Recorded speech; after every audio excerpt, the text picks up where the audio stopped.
Ram Ram Hare Hare, Hare Krishna Krishna Krishna Hare Hare, Hare Ram Ram Ram Hare Hare, Hare Krishna Krishna Krishna Hare Hare, Hare Ram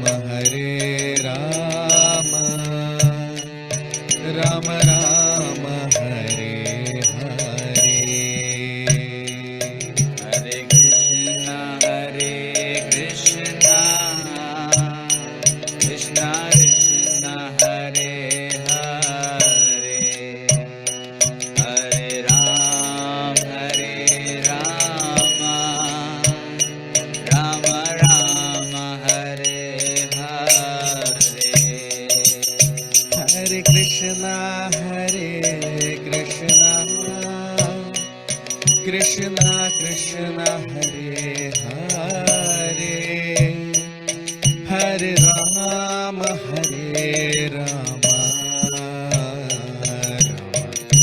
Ram Hare Hare, Hare Krishna Krishna Krishna Hare Hare, Hare Ram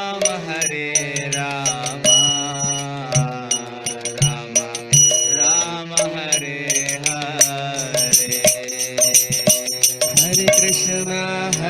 Hare Krishna Krishna Krishna Hare Hare, Hare Ram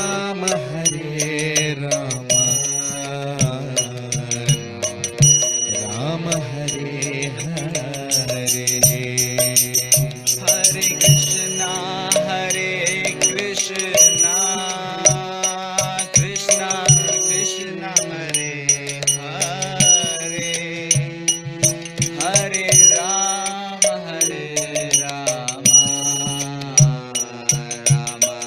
Ram Hare Hare, Jai Radha Madhav Jai Kunj Bihari, Jai Gopi Jan Vallabh, Jai Girivardhari, Jai Radha Madhav Jai Kunj Vihari, Jai Gopi Jan Vallabh, Jai Girivardhari,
Krishna Krishna Hare Hare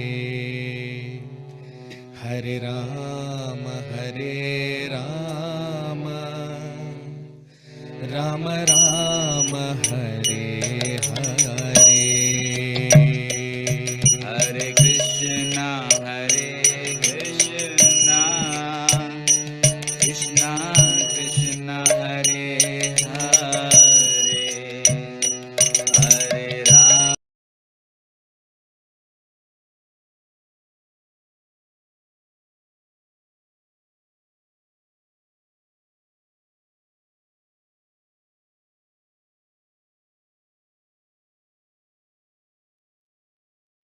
Hare Krishna. So very warm welcome to all of you.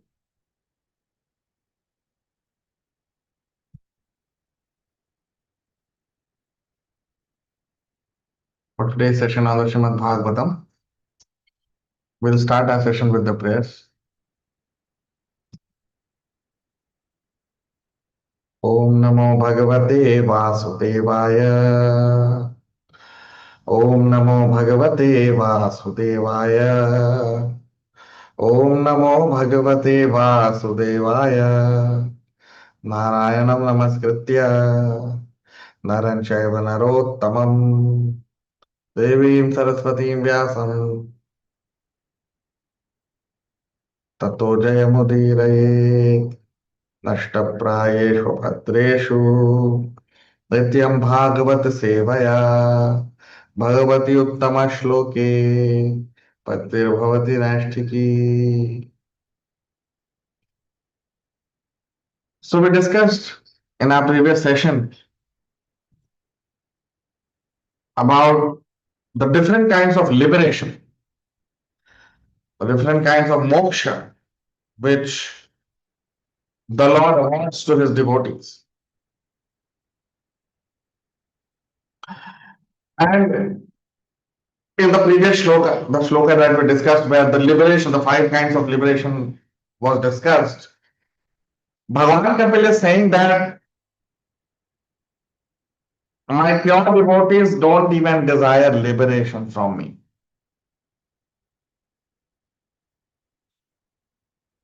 Because prior to that, we discussed about different aspects of devotional services which people render when they are in different modes.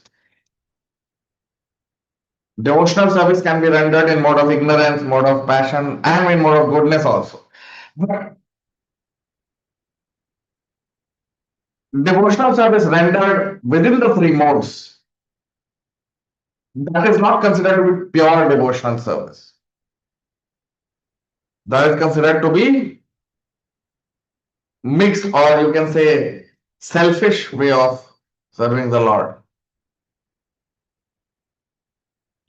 But true devotional service or pure devotional service is, that also is described by the Lord in the previous sessions we discussed about it. That pure devotional service is beyond the 3 modes. When a devotee transcends the 3 modes and his desires are completely in line with Krishna's desires. He does not have any motive. He does not have any selfish interest in serving Krishna. He does not want anything from Krishna. He just wants to serve Krishna. So that is the stage of pure devotional service, which we discussed in our previous sessions. And then Bhagavan will go on to say that the pure devotees don't even desire liberation from me. And Bhagavan Kapil describes 5 kinds of liberation, right? So he says that my pure devotees don't even desire liberation from it.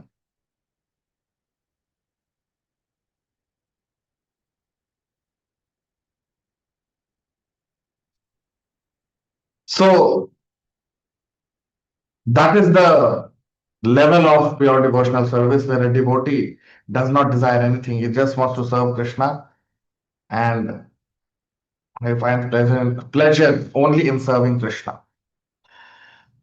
So now moving ahead, today we'll begin our discussion with text 14, Shloka number 14 of the 29th chapter of the 3rd canto of Srimad Bhagavatam.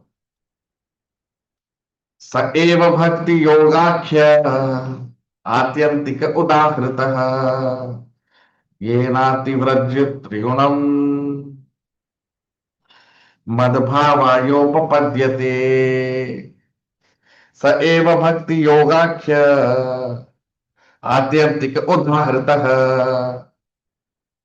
येनातिव्रज्य त्रिगुणम् मद्भावायोपपद्यते. Translation.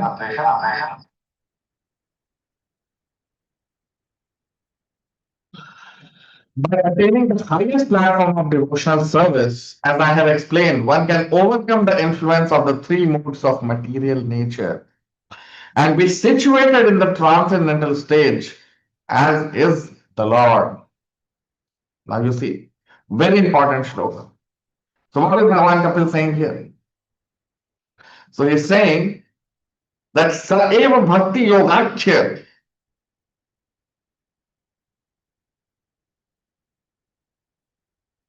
Yoga Akhya. Bhakti Yoga. You see, here Bhagavan Kapil is not talking about any other yoga process. He is talking about Bhakti Yoga Akhya. Akhya means the way Bhakti Yoga is described or Bhakti Yoga is understood. So Saeva Bhakti Yoga ke Atyantik Udahrita.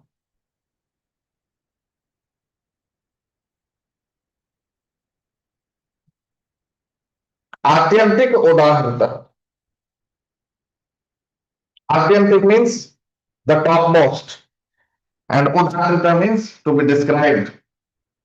So Bhagavan Kapil is saying that to his mother Devahuti that mother, I have already described that Bhakti Yoga is the highest.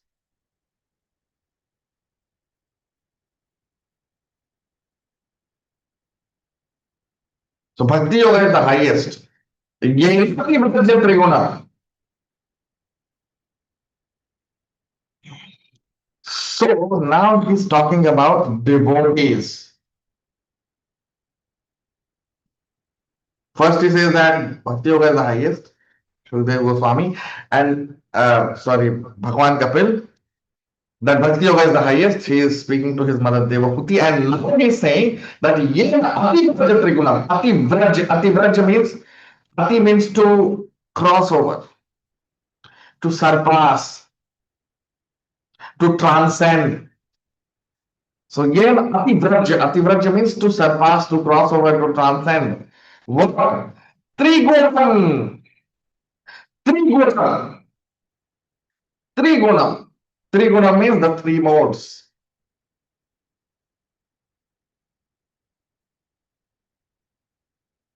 Madhava yopapadyate. And Bhagavan Kapil is saying that then you will be able to attain Madhava. Madhava means me. And Bhava means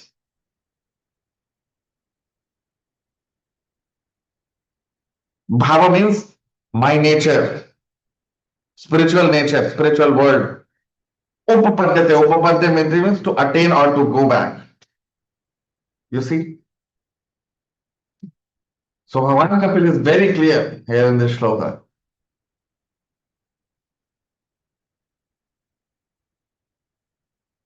Okay. So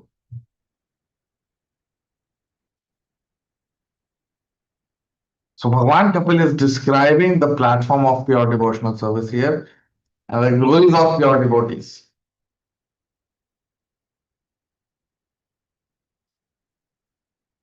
He's saying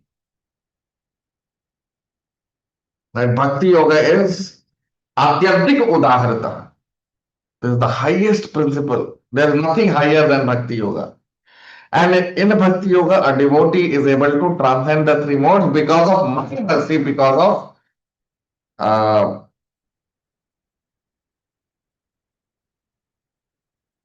he travels with me. He Madhbhava, Yupapada, travels with me means he comes back to me. Madhbhava, he gets immersed into my consciousness. Why? Because he is always serving me.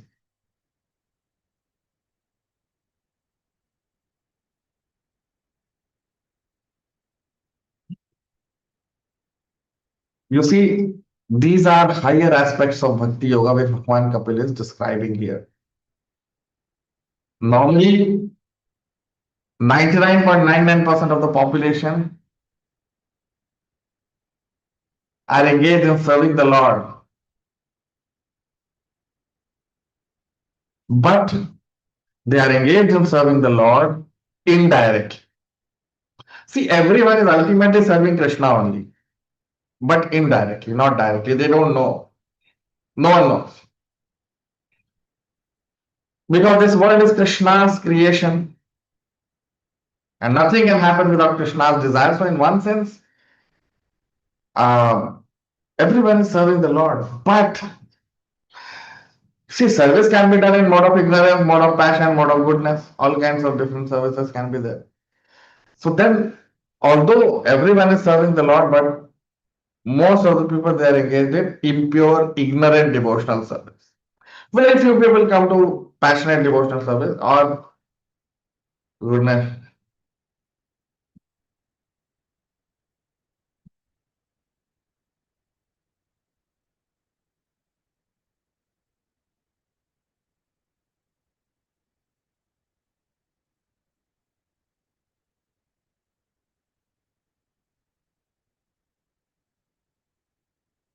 So Trigunam, we have discussed many times that how a living entity enters into this material world.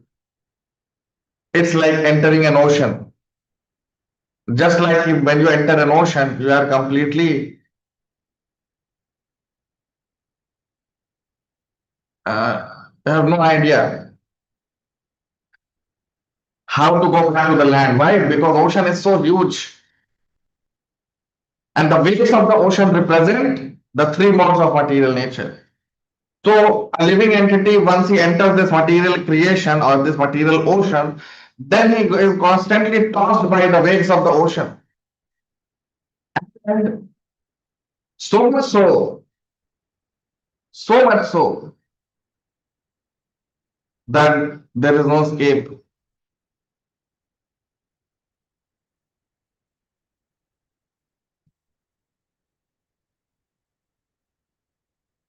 He can't escape. There is no escape.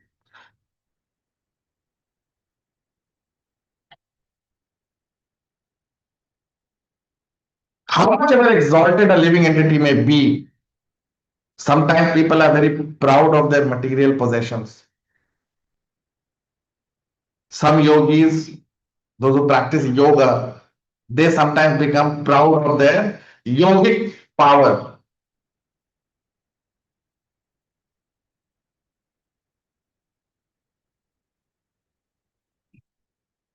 right?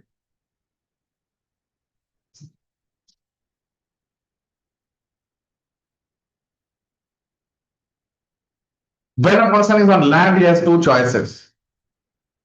Either he can enter the ocean or he can be on land. But the moment he enters the ocean, the moment he makes a choice that I want to enter the ocean, then he is completely,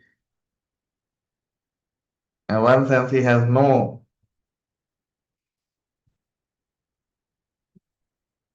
control over anything.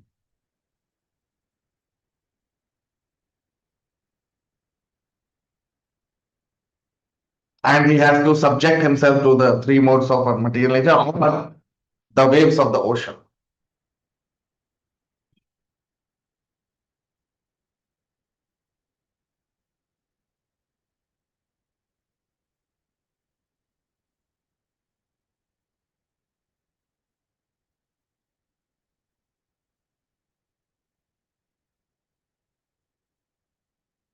So, but once a person has fallen into the ocean, what is the solution?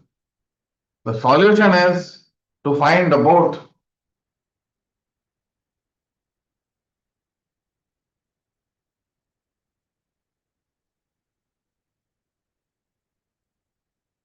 So once a person has fallen into this ocean of material ocean, this huge ocean with the waves which represent the three modes, and ocean represents this material creation.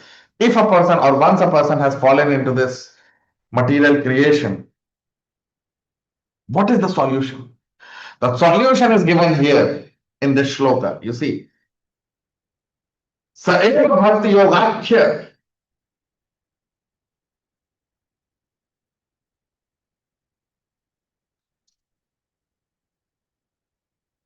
Atyantika Udaharita. So if a person is engaged in the highest platform of devotional service, then what happens?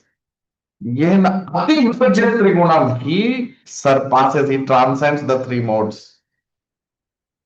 Just by engaging in devotional, loving devotional service to Krishna, of course, pure devotional service to Krishna. So when a devotee is engaged in pure loving devotional service to Krishna, Krishna guarantees here in this shloka that he will surpass the three modes. That means he will come out of this material ocean.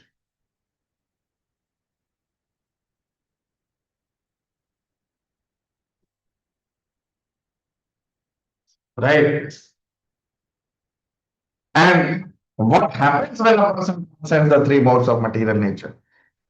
Okay, now we know that he transcends the three modes of material nature. But what will happen to him? Mad bhava yupapadyate. Mad bhava. Mad bhava means surpassing the or transcending or surpassing or crossing over the three modes of material nature means to attain a Krishna bhav, to attain the bhav of the Lord. Bhav means the nature, the Lord's nature, to enter into the nature of Krishna. As of now, we are in material nature, but Madhbhava means spiritual world. So a devotee enters the spiritual world or spiritual ocean.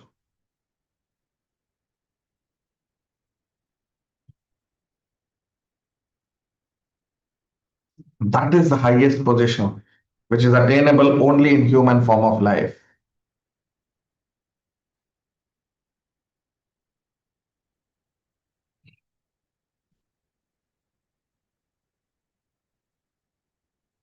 So transcending the three modes means to enter into Krishna's kingdom or Krishna's abode.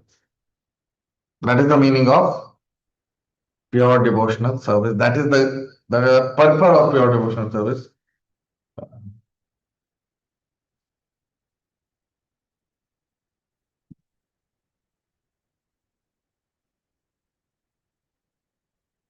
And that is the goal of human life, to attain Krishna.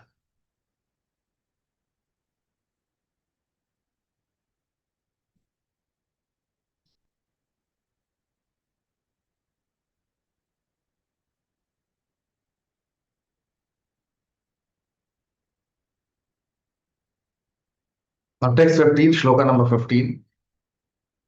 निषेविते निषेवितेनानिमित्तेन स्वधर्मेण महीयसा क्रियायोगेन शस्तेन नातिहिंस्रेण नित्यशः निषेवितेनात्मनिमित्तेन स्वधर्मेण महीयसा क्रियायोगेन शस्तेन नातिहिंस्रेण नित्यशः. Translation: a devotee must execute his prescribed duties which are glorious, without material profit, without excessive violence. One should regularly perform one's devotional activities. You see. So now what is Bhagavan Kapil saying here? Now he is giving practical directions that how a person should perform his devotional service. Now we know that by performing devotional service, by performing pure devotional service, we'll transcend the three modes and we'll go back to Krishna. That we know. But then how the devotee should execute his bhakti, that is also described here by Bhagavan Gopal. So what is he saying? The Nishevittena, Nimittena.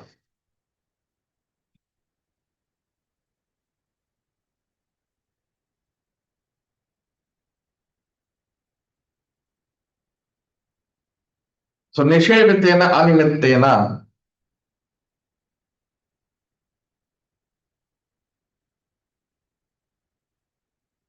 Nishevit means to Nishev. Nishev means to render devotional service. Animittena. Nimitt means when we do it for some purpose, but Animatyamana means without any material motive.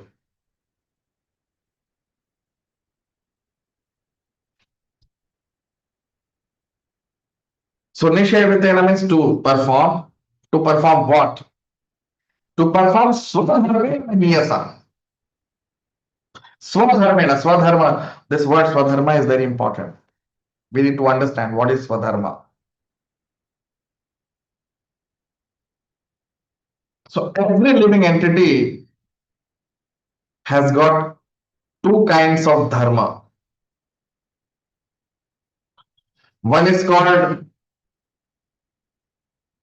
material, or you can say dharma.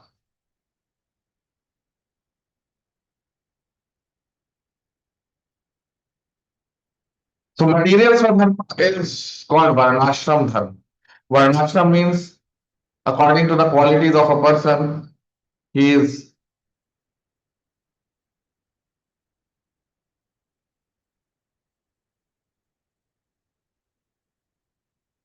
so material dharma means the material duties of a person. For example, if a person is a Brahmana, so he has to perform his Brahminical duties. If a person is a Kshatriya, so he has to perform his Kshatriya duties.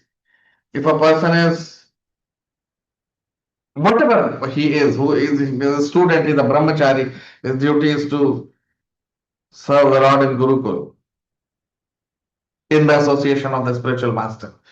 If he has grown up, he has become a householder, then he has to serve the Lord in different capacity. So material swadharma is varnashram dharma. That means a person performs his duties according to rules and regulations in the Vedic scriptures.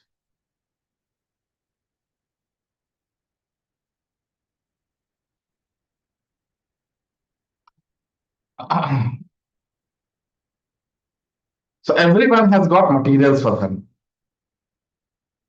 Okay. And materials for dharma may be different for different people. One person may be acting as a Brahmana, one person may be acting as a Kshatriya. And so it may differ from person to person. Different people will have different kinds of seva or services. That is material swadharma. Now, what is spiritual swadharma? So, as we described, that there are two kinds of swadharmas, material swadharma and spiritual. So, what is spiritual swadharma? Spiritual swadharma is the same for everyone, is the same for every living entity. Lord Krishna very beautifully describes it in the second chapter of the Bhagavad Gita and also in the fourth chapter. That material dharma will differ. Some person may be acting as a Kshatriya, some person may be acting as a Vaishya, some person may be acting as a Brahmana, whatever.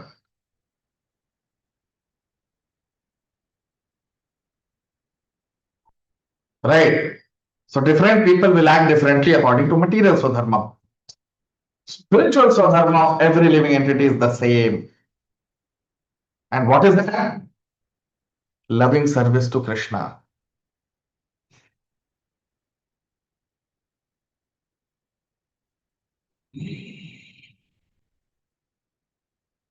Okay.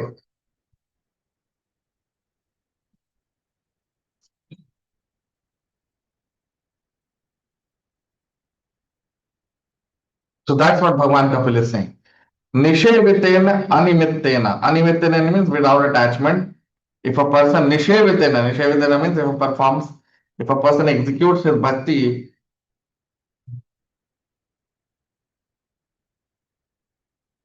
mahiyasa, mahiyasa. If a person executes his duties, swadharma, whether it is material or spiritual, mahiyasa, it is glorious. Mahiyasa means glorification of that devotee. Kriyate yogena shastena.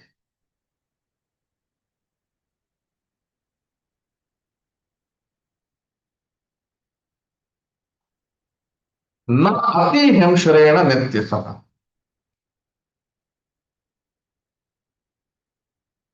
Now, what should be the kriya? Because in this shloka, Bhagavan Kapil has described.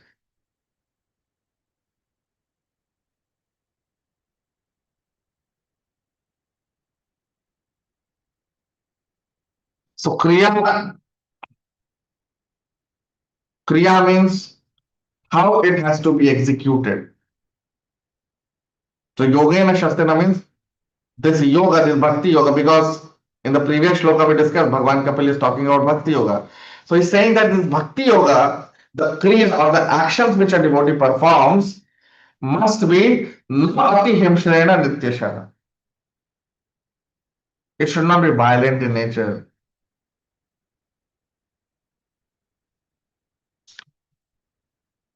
Nitya means eternally or regularly or permanently. So in such way, when we execute our devotional service in Swadharma,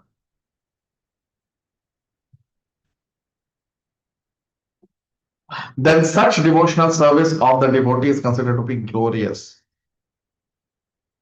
That he is performing his material duties also, whether as a Brahmana or a Kshatriya or a Vaishya or a Shudra. And along with that, he is also performing his spiritual sadharma, which is one for everyone. That everyone, whether he is a Brahmana or a Kshatriya or a Vaishya or a Shudra, they are all unanimously worshipping Krishna together.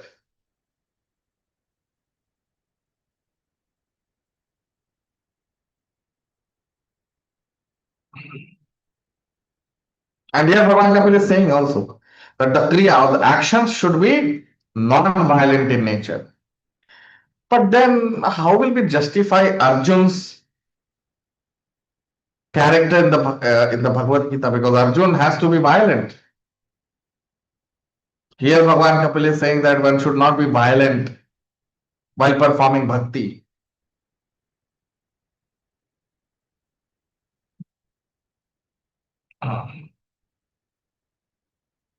Ideally, it should be non-violent. Devotional service should be without violence. But here you see the word which we need to understand. You see each and every word we need to see.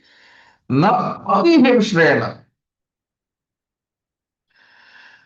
Excessive violence has to be avoided. Because to perform devotional service, Kshatriyas need to resort to violence. Because without violence, you cannot establish dharma, law and order, and just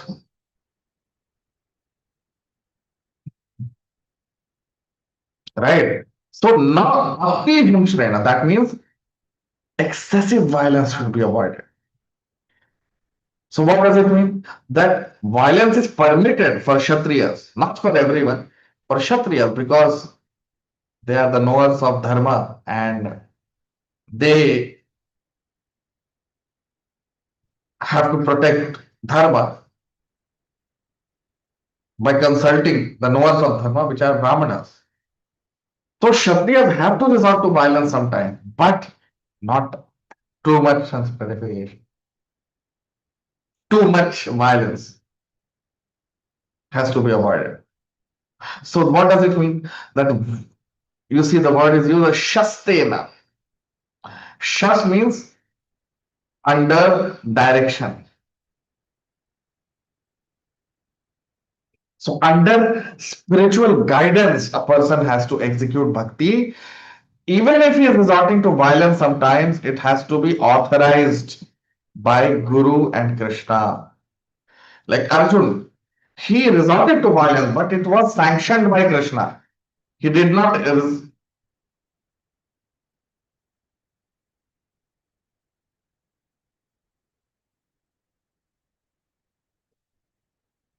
Okay, because there is no. Because you see here it is mentioned Swadharmena. What does it mean? That Brahmanas of course can worship, but even Kshatriyas, Vaishyas and Shudras, even they can worship Krishna equally.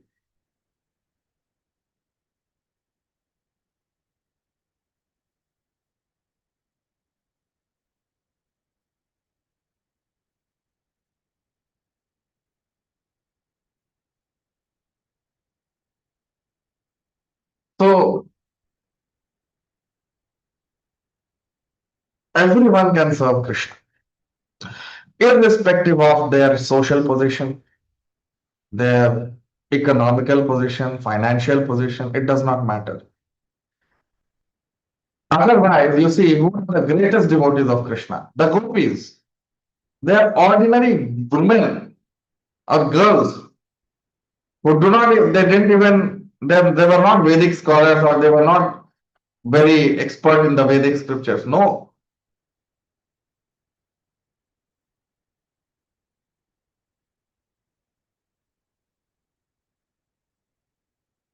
they were not as qualified as Brahmanas or Kshatriyas. No, the gopis were first of all women, and secondly they were all Vaishyas.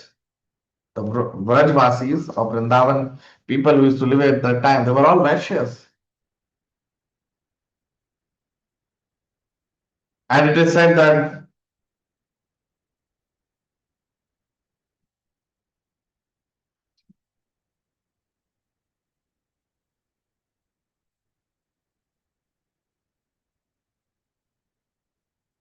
so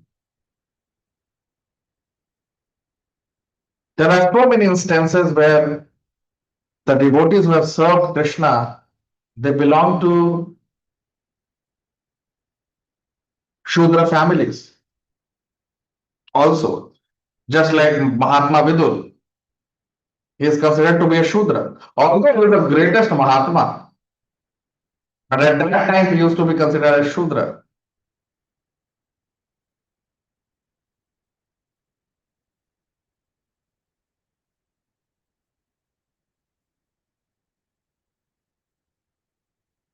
Right? So Mahatma Vidur served Krishna. Krishna, when he went to Hastinapur, he stayed at the home of Mahatma Vidur and Mahatma Vidur served food to Lord Krishna.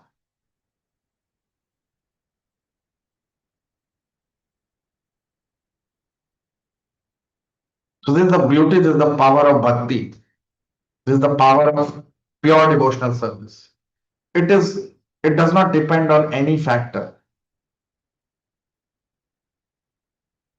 Whether a person is a poor person or a rich person or a low born person or a high born person, it does not matter. Everyone, each and everyone can perform bhakti provided he is following the rules and regulations given by a guru.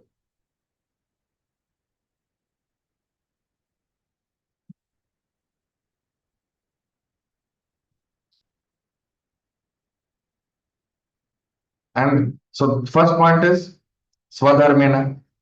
We perform our material duties also, and simultaneously everyone performs loving service to Krishna. And the second point is Na Ati Himshen. That means even if sometimes we have to resort to some violence activity or something, we must always do it under the direction of the spiritual master. No whimsical way of killing animals.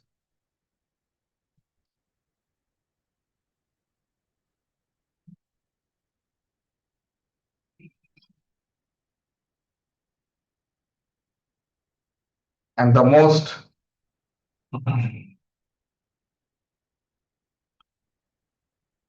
lovable personality, Krishna.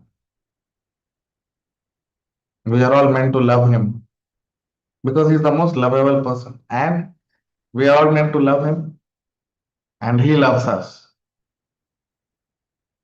We just have to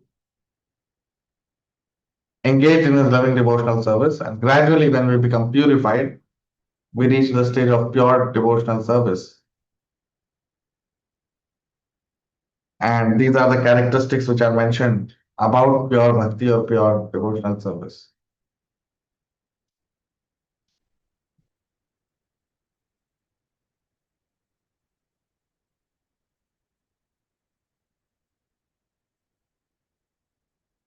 So, at any stage of life, whether a person is a brahmachari or a grihastha, because in Varnashram, whether a brahmana, kshatriya, vaishya, shudra, they all can serve. Similarly, in any status of life which we are, there are four varnas, Brahman, Kshatriya, Vaishya, Shudra, and there are four ashramas also. Which are those ashramas? So, Brahmachari, Grihastha, Vanprastha, and Sannyas.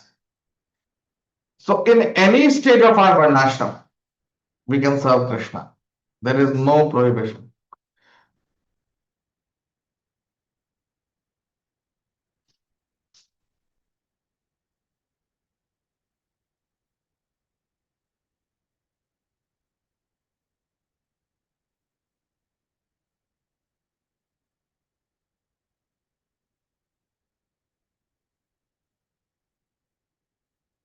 So, Brahmacharis, they serve the Lord by serving their spiritual master. It is mentioned in the Vedic scriptures, Brahmachari Gurukule Hitam Dante Gurur Hitam. So by working for the mission of Guru, a Brahmachari serves Krishna because Guru's mission is Krishna's mission. Then how do Grihasthas, how householders they serve Krishna? So they serve Krishna by contributing for the mission of Guru, right? By Danam, the process is Dan. Dan and Yajna. These three processes are performed by everyone, whether it's a brahmachari, grihastha, vanprastha, sannyasi. And for a grihastha, for a householder, particularly, the most important principle is Dan. Dan means to contribute, to donate for the mission of Guru and Krishna. So that is called Dan. So the most important principle for a household, because a household cannot stay in the temple and serve the Lord 24 hours. That's not possible. So how will he serve Krishna? By giving his hard-earned money for the mission of the spiritual master.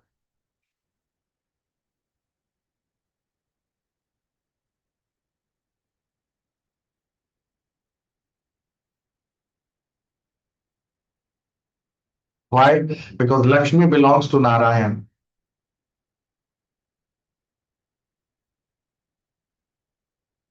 If we keep Lakshmi with ourselves, thinking that all Lakshmi belongs to me, then we become Ravan. That's the mentality of Ravan, no? He was thinking that Sita is mine, and he forcibly took Sita, Mother Sita, away from Lord Ram, and he kept Mother Sita in his periphery, thinking that Mother Sita will belong to him. No,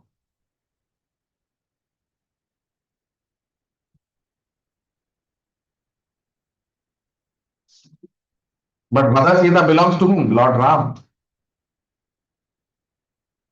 isn't it?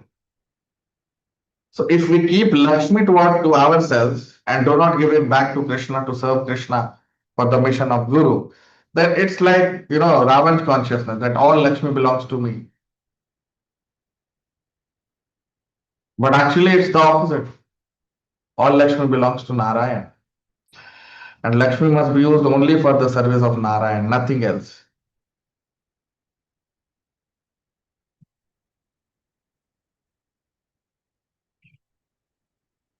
So these are some of the aspects we need to understand, and especially all of your householders, many of your householders, those who are listening.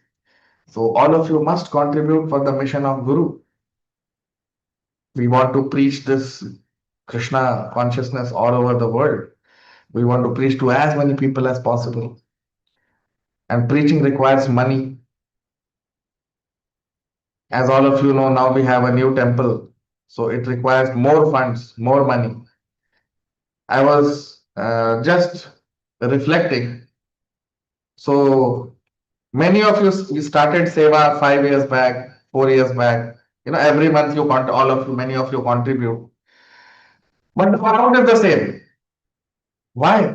It should increase. That's called labor of love. When the child is in the mother's womb, gradually the child will become heavy, right? And mother takes pleasure in that. So we also, as we grow in bhakti, our contribution should also increase. Secondly, you see in this material world, every day inflation is increasing, everything is increasing. So our contribution should also increase. Of course, if there is some financial problem, that's okay. But otherwise, all of you should always try to do as much as possible. We should never be in comfort zone. Oh, I'm doing my seva, that's okay. No, we should always desire to do more. And we should always think that I'm not able to do anything for Guru and Krishna. I should desire to do more. Right? So Krishna also says in the Bhagavad Gita, Tadvidhi pranipaten pariprashnena sevaya. The cycle of bhakti completes by seva to Guru. So as householder, what is the best seva that we can offer? Your hard-earned money, wealth, Lakshmi. So, and we should keep in ourselves in stretch zone. It's not that what we were doing 10 years back, same seva we are doing today. No. Just like we advance in bhakti, our seva should also increase. In this way, we'll always be in stretch zone, not in comfort zone. We should also not be in crisis zone. That whatever I have, everything I give to Krishna, and then I'm begging people that no. Whatever is comfortable, we can comfortably set aside for the mission of the spiritual master, that we should give. And rest we should use for our maintenance. That is the Vedic principle. So I wanted to address this long back only. And now we have a temple, our expenditures will increase, and all of you have to support, right? So your contribution should also keep increasing every day. In this way, just like our bhakti keeps increasing, our charity, our donation, our Lakshmi, the seva also should keep increasing.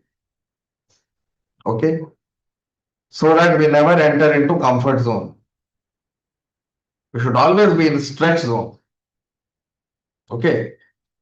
We should also not be in crisis zone, but we should not be in comfort zone also. Okay?